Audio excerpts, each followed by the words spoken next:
Madame la Présidente, mes chers collègues, malgré une reprise économique plutôt favorable et des tensions de recrutement dans certains secteurs, trop de jeunes, peu ou pas qualifiés, restent encore sur le bord du chemin et ne sont pas en mesure de trouver un emploi. Certains ont connu des parcours de vie heurtés, d'autres ont décroché du système scolaire, n'ont bénéficié d'aucune formation, sont sans réseau ou ignorent les démarches à mener pour trouver une activité professionnelle. Hélas, depuis trop longtemps, ce phénomène conduit notre pays à être l'un des derniers de la classe en matière d'insertion des jeunes en Europe. Au quatrième trimestre de l'année 2021, ce sont ainsi 12,2% des jeunes âgés de 15 à 29 ans qui sont ni en emploi, ni en études, ni en formation, soit près de 1,5 million d'entre eux.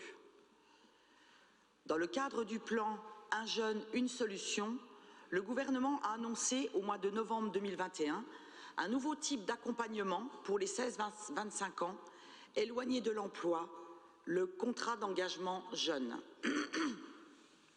Entré en vigueur au 1er mars de cette année, ce dispositif prévoit un accompagnement personnalisé par l'intermédiaire d'un référent unique de la mission locale ou de Pôle emploi pour une durée comprise entre 6 et 12 mois, voire 18 mois à titre exceptionnel.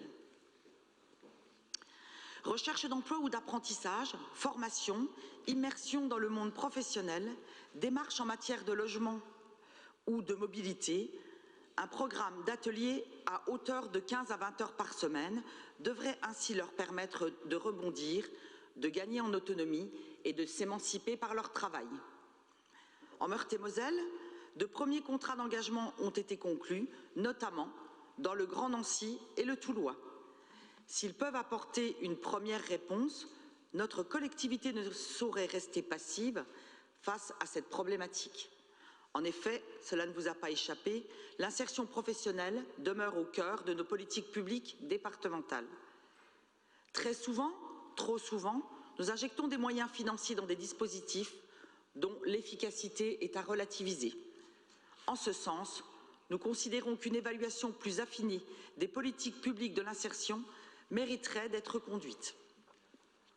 Considérant les dépenses de notre collectivité en la matière et notamment les 5,2 millions d'euros consacrés au développement d'actions spécifiques, nous serions légitimement en mesure d'attendre des résultats plus probants et un partenariat plus actif avec les acteurs de l'emploi et en premier lieu les entreprises.